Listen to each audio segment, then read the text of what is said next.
I'm Rod Serling. You're listening to the Zero Hour. Suspense. I'm the Whistler. Yours truly, Johnny Dollar. Who is it? The Fat Man. Presents The Man Called X. The Mysterious Traveler. Another journey into the realm of the strange and terrifying. I hope you will enjoy the trip, that it will thrill you a little and chill you a little. So settle back, get a good grip on your nerves. Where are we going? You'll find out when we get there.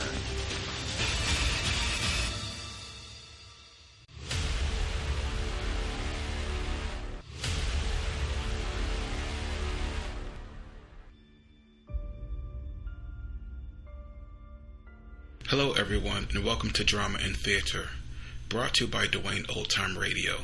Drama and Theater features some of the best programs from the golden age of radio, including Escape, The Fat Man, Suspense, The Whistler, Zero Hour, Yours Truly, Johnny Dollar, and many, many more. Before we start today's drama, if you enjoy what I'm doing, let me ask you to subscribe to my channel. Subscribing is 100% free, and you will receive notifications on new posts. Lastly, if you have a moment, write a short 1 or 2 sentence review or give a rating on your preferred podcast service. A positive review or rating would help me out a lot. And now, on to the drama. And thank you for your support, as always. Hope you enjoy. This week, we wrap up the Zero Hour in their 5-part series titled Desperate Witness. This is the final chapter, chapter number 5. Hope you enjoy.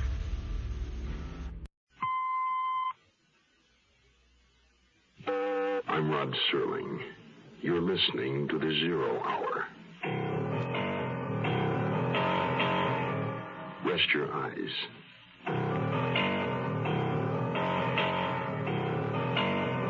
Exercise your imagination. This week, Kenneth Fearing's study of a deadly obsession. Desperate Witness.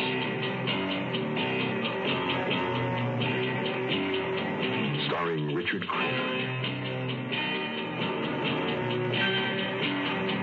Keenan Wynn.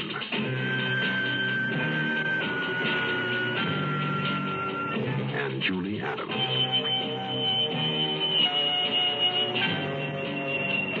In Elliot Lewis's production of The Zero Hour.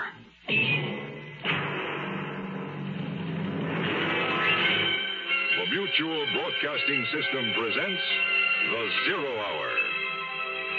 Sponsored in part by General Motors and National Presto Industries. This is The Zero Hour on Mutual Radio.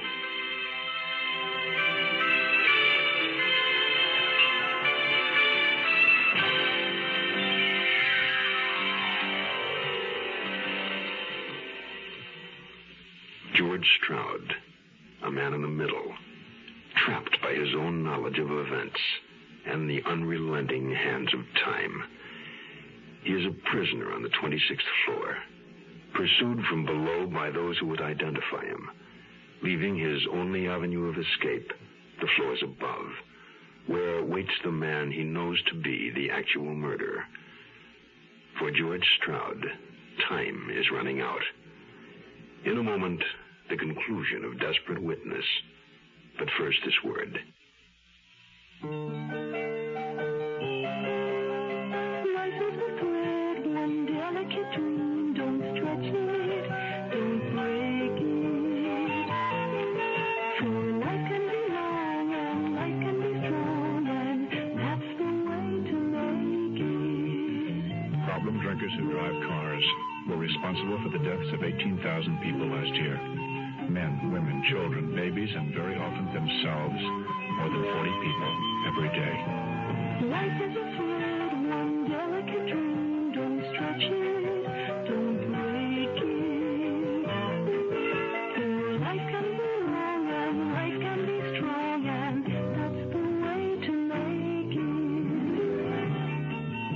the problem drinker off the road for his sake and yours.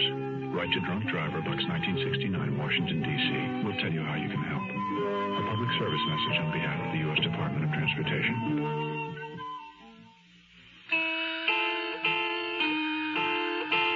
Sometime very early, I woke on the couch that I'd moved into my office, put on my shoes and necktie, the only clothing I'd removed. And in a mental cloud, I went to my desk. A few minutes past 8. The day was the day. I still didn't know how I'd meet it, but I knew it was the day. The police would finish the checkup in Albany. Roy would follow up with a laundry mark on the handkerchief. And somebody would think of combing the building. Oh, boy. There are a lot of unexpected... Shortly before 9, the rest of the staff began to assemble. Leon Temple, Mafferson, Eddie, Roy. Why don't you go home, George? There's nothing you can do here now, is there? No, I'm staying. You want to be in at the finish, right? Right. I don't understand it. What don't you understand, Henry? Why this guy hasn't come out? He's here, but where is he? Well, maybe he left before we threw a line around the place. No, not a chance. Well, he may have simply walked in one door and out the other. Perhaps he knew he was being followed. Oh, no. I'm the one who had the first contact. I know.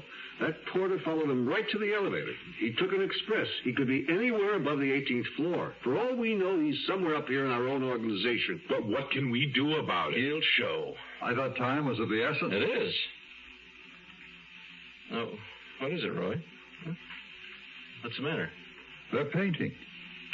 The one the man bought? No, the one on the wall there. Oh, that one. What about it? Well, just that, we've all been in and out of here every day for a week. I don't think any of us recognized it's the same style as the Judas. We can't all be art critics. All right, come on. Now it's time to spell the guys downstairs. Wait, George, it occurs to me that if he doesn't show... If he doesn't show, what? Well, we could take those eyewitnesses with the building police, of course, and some of our own men and go through the whole place from top to bottom, cover every office. It'd take a couple of hours, but we'd know. It sounds like a good idea, Roy. Yeah. But let's wait on it, shall we, until we've had a chance to clear it with Hagen. After all, this is his baby. I don't want to take the play away from him, do we? Well, all right. We'll wait a while then. The pieces of the puzzle were falling into place. All but the one that had my face. I knew that every obstacle I threw in front of my staff only bought me minutes, an hour or two at the most. Everyone was on my back. Don Klosmeyer called 4 times. Louise Patterson was threatening to sue the magazine for libel. Don was trying to talk some sense into her. Haven't you caught your murderer yet? Well, we aren't looking for any murderer, Miss Patterson. I've told you. I know what you've told me. Think I got a memory like a sieve? We've located the man who bought your picture, Miss Patterson. We believe we know where he is, and he'll be found at any moment. And we wish you'd come to the office so you can identify him. Of course, we'll pay you for your time and trouble. We'll give you $100 if you'll help us. So you found your murderer, huh? And, well, I want to impress upon you, we're not looking for a murderer, Miss Patterson. I assure you of that. We want this man in some altogether different connection. Hogwash. I beg your pardon? Look, fool your readers. Don't try to fool Louise Patterson. $100? I don't take time off my work to identify any murderer for less than $250. Well, I'm sorry I'm not authorized to go that high. Well, you better get authorized, Sonny, or I don't go to the trouble of combing my hair. The witnesses downstairs were getting restless. Several of my men called up about how long they'd have to wait. I still hadn't called Hagen. I expected Roy to walk in and ask why any second. Instead, it was Don Klosmeyer. He didn't have to tell me who was with him. I could hear her in my outer office through the door. Can you imagine offering $100? Look at the money they spend around here for furniture. I've got Patterson outside. What's she doing up here, Don? The witnesses are all supposed to be in the lobby, covering the elevators, the stairways, the exits. Oh, she's willing to help identify her man, but she wants a chair with a footstool, an ashtray, a pot of coffee, and $250. $300. George, this is Miss Patterson, the artist. I stood up. My hand had gone to stone, but still I went through the motions, extended it. She didn't see my hand. She saw nothing in the room except her painting, Study in Fury, on my wall. My Study in Fury? Oh, wow. Look how it's placed there on the wall. In perfect light.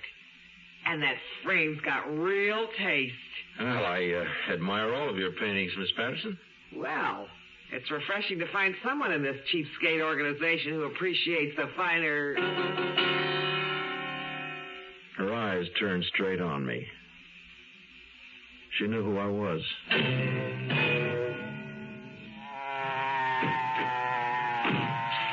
Well, officer, what on earth can I do for you? I wasn't going too fast, was I? Yes, ma'am. License, please?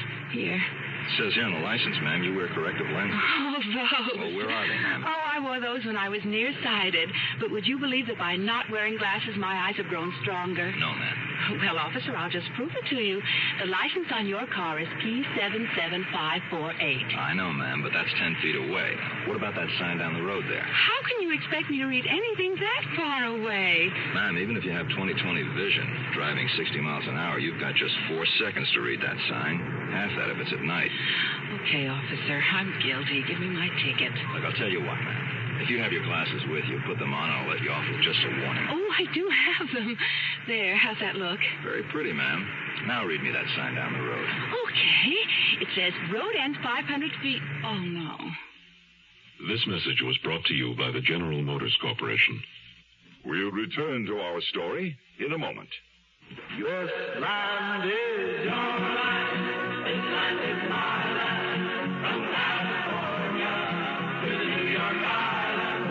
From the Redwood Forest to the ocean water. This land was made for you and me. America, the greatest nation on earth. But as our country continues to grow, it must face the problems of expansion, such as the now ominous shortages of fuel and energy. There are ways you can help conserve these vital resources. Reduce thermostat settings by 2 or 3 degrees. Shut off lights and heat in rooms not in use. And reduce the consumption of electricity in late afternoon or evening. Remember, in conserving fuel and energy, you help yourself and your community. This land was made for you and me.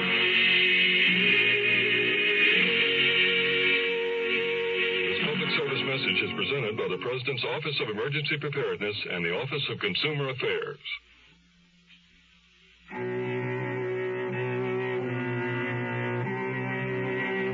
Louise Patterson hesitated for no more than a heartbeat. Mine. There was no question that she'd recognize me, none whatsoever. I waited the eternal moment for her to say, "This is the one, this is the man you're looking for that beat me out of my own painting for $50. Hang him." And while I waited for the trap to be sprung, Clausmeyer added to my anguish. Hey, that's where I saw the painting that reminded me of her other one. Right here on your wall. I knew I'd seen it somewhere. I think I've looked at it every day and not been aware of it. Why didn't you tell us you had a Patterson, George? Oh, why? This painting isn't missing. I assumed you all knew I had it. It's been hanging there for over 2 years. Yeah, but why didn't you tell us that she had painted it? What was there to tell? I liked it. I bought it. It's been there ever since. Would you care for a drink, Miss Patterson? Anything. A double anything. Surely. It's very kind of you to help us. I imagine Don explained what we're doing. You're looking for a murderer. Oh, we're looking for a man. Yes, I know. I know everything. Mr. Stroud, I really do. I don't doubt it. I'm sure you do, Miss Patterson. And to think you have my study in fury. I live with it every day of my life. I love it. You do? You really do? Completely. I like all of your work. I have 4 or 5 hanging at home. I'm, as you might say, a kind of a one-man Louise Patterson fan club. Well, where the hell's my study in fundamentals? The one your lousy magazine calls Judas. I told her we'd try to get it back for her, George. You promised me. I didn't say we had it, Miss Patterson. I meant that if we found the man, we'd automatically find the picture. Oh, yes, that does make sense. Doesn't it, Mr. Stroud? Or do you think, as I do, Mr. Stroud, that the man, this murderer, to keep from being discovered, has probably already destroyed the painting? No, Miss Patterson, I don't think so. I have reason to believe your painting is quite safe. Unless, of course, the man should get nervous. But I fully believe it'll be recovered, provided everything else goes off all right. Do you fully understand? Well, I'll tell you one thing, Mr. Stroud. It had damn well better be safe since your magazine has set its value at priceless. Oh, we're very careful about things like that, Miss Patterson. Here, let me refresh your drink. Rye this time. You know, you hung that painting beautifully. You have a very good eye. Yeah, I could do no less for such a distinctive work of art. Of course you couldn't. Where do you want me to play watchdog, Klausmeyer? She belted her second double and walked out with him. It was a reprieve, and I'd won it by sheer blackmail. Artists are curious. The slim thread that I'd framed her painting well and that I was a collector, even in a minor way, kept her quiet. I knew why she hadn't identified me. The fact I'd not destroyed her painting, my threat that I still would if she opened her mouth. I shudder to think how close I'd come to getting rid of that canvas. But she could still make trouble. She was erratic enough. My relief was no more than a spasm in time, because Roy was back, and this time there was no more stall. George, I'm going to lose my witnesses downstairs unless we get some action. Did you clear it with Hagen? Oh, I'm sorry, Roy. I forgot. Look, you're in charge. You don't need Hagen. All right, Roy. Get started. But I want to be kept informed of every move. Let me know what floor you start on, which direction you're working on, and where you're going. Okay. What a price. I wonder if any other man on Earth has ever watched his whole life go to bits and pieces, carrying with it the lives of those close to him without a silent protest.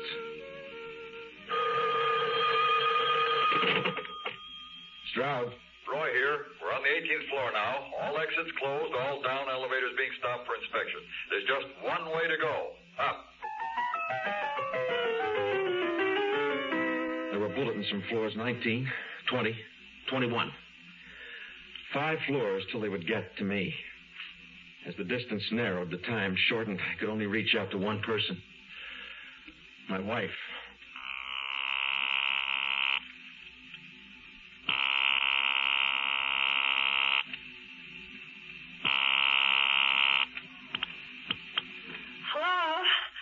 Georgette? Who were you expecting? Hello, why are we running? Oh, I was outside. You know, a gopher ate the roots of our baby elm tree. He just fell over. I'm sorry, hon.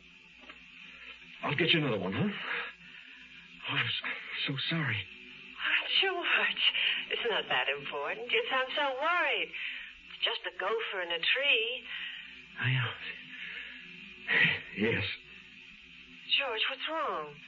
Did you call me because something's wrong? No, sweetheart. No, I wanted to talk for a minute, that's all. Well, let's talk. I love you.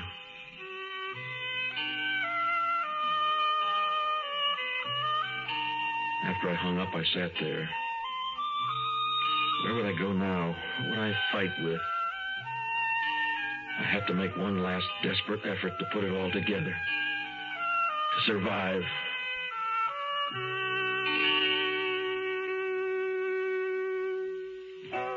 Some gifts don't do anything, but Presto gifts do almost everything. Presto gifts, they do things for a woman.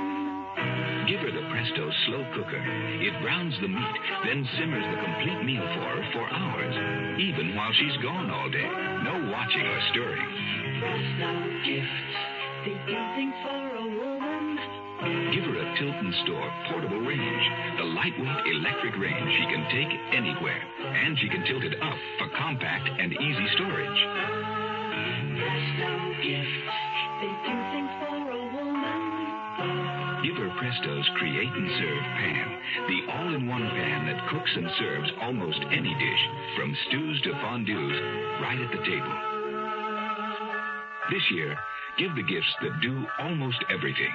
Give Presto gifts. Presto gifts, they do things for a woman. The Zero Hour continues after this. Ladies and gentlemen, Barbara Streisand. Children. Mentally retarded children. There are so many causes of mental retardation. Some we know, some we don't. I can't say to you if you do this or if you do that, you won't have a retarded child. But through research, we hope one day to be able to say that. In the meantime, there's the help we can give to those already born mentally retarded, because the retarded can be helped, but it takes a lot of money. If you'd like to cut the odds a bit in favor of the next mother and father who will bring a child into this uncertain world, whether it's your child, a grandchild, or the child of a friend, support the work of your local association of the National Association for Retarded Children. Cast a little bread upon the waters.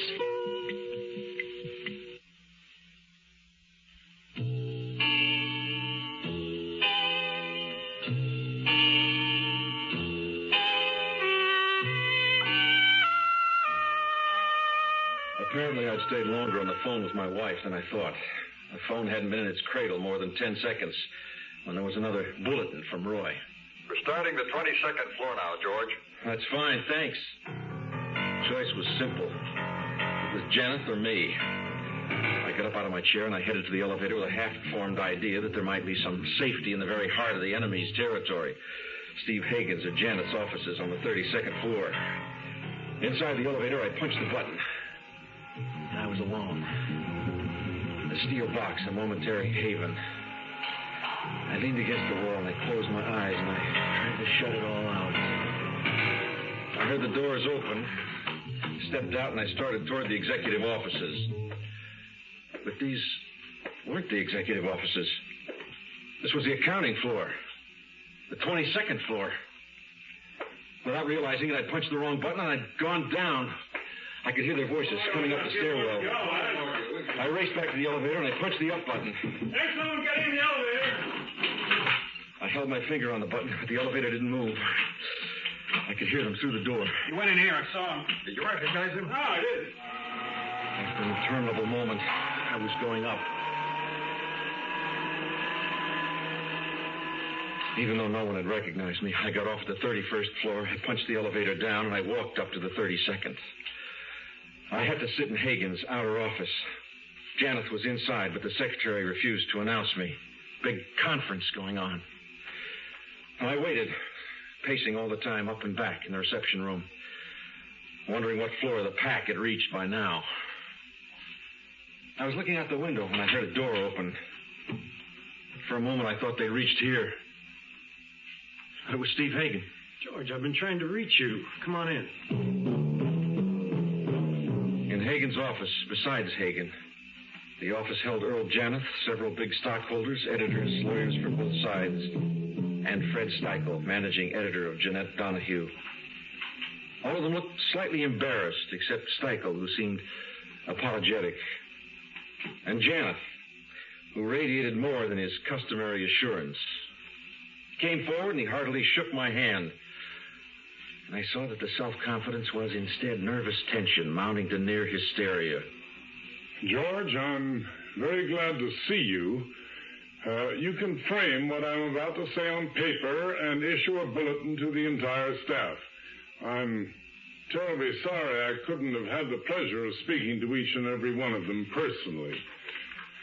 I have consented to step aside and prevent a merger with the firm of Jeanette Donahue. The entire staff stays on. I hope they'll all give Mr. Steichel the same loyalty they gave to me and to Steve. Everybody shook hands. It was all very polite. And they left, leaving Hagen, Janeth, and myself. And they just stood and looked at each other in shock. It was as though they'd forgotten I was there. The door opened before I could get to it. It was Roy. Behind him were a porter from Gill's and a waiter from the Van Barth. We've drawn a blank so far, George. Only thing left are these offices. I think we should go through them thoroughly. Now, drop it, Roy. The assignment's killed. What? You mean send them all away? That's right, send them all away. The conspiracy problem's resolved. Janeth Enterprises is under new management. But what about the witnesses? You can't just take the time like this. $20 extra. I'll sign the vouchers later. What? Well, that's what Mr. Hagen wants. That's what he wants. Hello? Yes, who's there? It's for you, Stroud. No? Mr. Stroud, you're a tough man to find. Who is this? The cabbie on 58th Street, remember? You can send me together at 20. I found your man. My partner picked up the guy you were looking for Saturday night around 10:30. He identified him from the picture you gave me. When are you coming by, huh? I'll be there tomorrow morning. Thanks.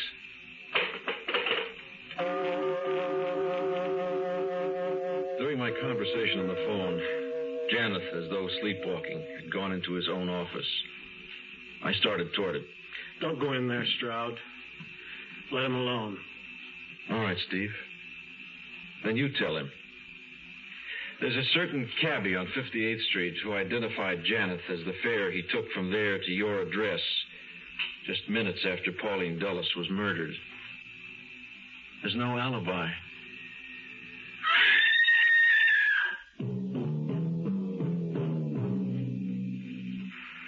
Janeth never got the message. Just how long it took him to fall 32 floors, I don't know. But it was all over for Earl Janeth. The crowd was still milling around when I came out of the building for the first time in 2 days. The news flash was already on the radio as I walked into the nearest bar. Belted a couple of drinks. Louise Patterson was in there. Well, I'll buy you a drink after that circus in the street. Then I want my painting back. You mean the Judas? You know what I mean. I mean my study in fundamentals. Where is it? What have you done with it? Nothing. It's home. Why would I have destroyed it? Because it proves you killed Pauline Dulles. I didn't kill her. Then why were we looking for you? To find the painting. Remember, it's priceless. Double talk. You're worse than that worm Klausmeyer. I want my painting back. That was the deal. No go. No, I bought it. It's mine. I won't give it up. But you only paid $50 for it. You know, I learned a lot. That painting gave me an education. I'll never give it up. I'll tell you what I'll do, though. I'll give you the one in my office, the Study in Fury, and one of the others I have at home in trade. 3 others. 2. I'll drink to that. I can't get over it. Your boss jumps from the window because his business collapsed. Everyone has his own reason. I don't understand that. My business comes apart every time I finish a painting. You're luckier than he was. Well, thanks for the drink. Have another? No, thanks. I'm going home. Where every good married man should go. You think they'll ever find who killed that woman? Probably. It won't matter now.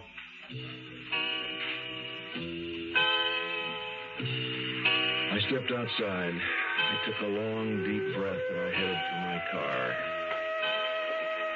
The big, silent, invisible clock was moving along as usual. Only this time it was off my back. At least for a little while.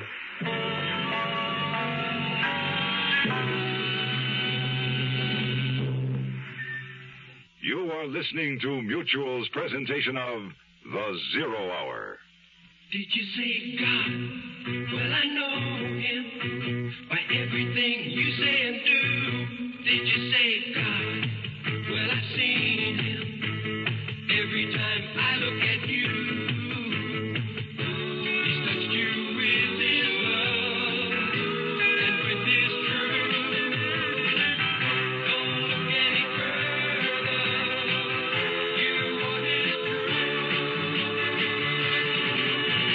This hand in your hand in my hand. Can you hear the music play? Brother to brother, helping each other. You know we're gonna find a way. This hand in your hand in my hand. Can you hear the music say? Sisters and brothers, loving each other. We're gonna make a better day. This message is brought to you by Religion in American Life. Hi, Hi, this is Buddy Merrill from the Lawrence Welk Band, and I'd just like to say, if you're a veteran just returning to civilian life, the Veterans Administration urges you to take advantage of your rights under the GI Bill.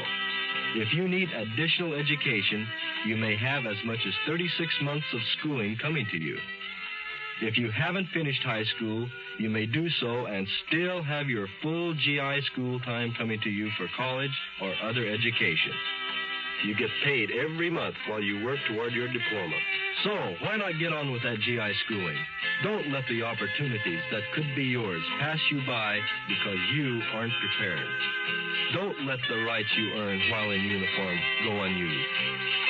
This is Buddy Merrill saying, get full information from VA.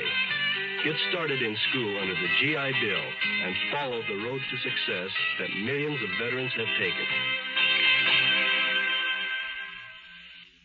That concludes this week's production of The Zero Hour, Kenneth Fearing's Desperate Witness. Next week, we'll begin another exciting dramatization of a tale of mystery and suspense. We'll tell our story in 5 days, at the same time, Monday through Friday. So on Monday, rest your eyes and listen here to The Zero Hour. I'm Rod Serling. Today's episode brought to you in part by General Motors and National Presto Industries. This is The Zero Hour on Mutual Radio.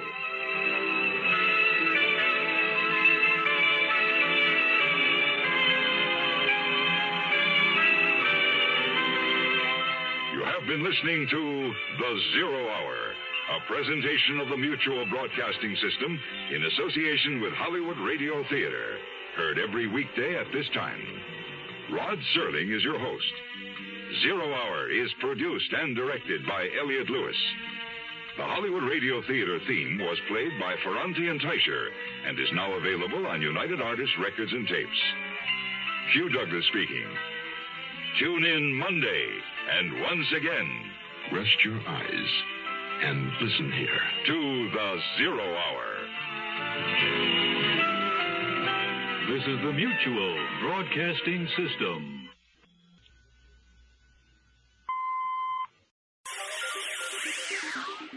Thank you for listening to and showing your support for my podcast.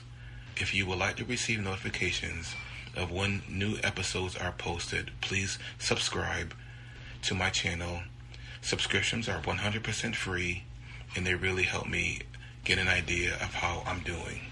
You can also go to my website where you can listen to all of my podcasts for free, and you can also download episodes for free. The website is otr.duane.media. There is also donation information on there if you want to show your support or become a patron. You can email me at info@otr.duane.media. I'm also on Instagram at duane.otr. Well, hope you enjoyed, and until next time, stay safe, wish you well, and as always, peace.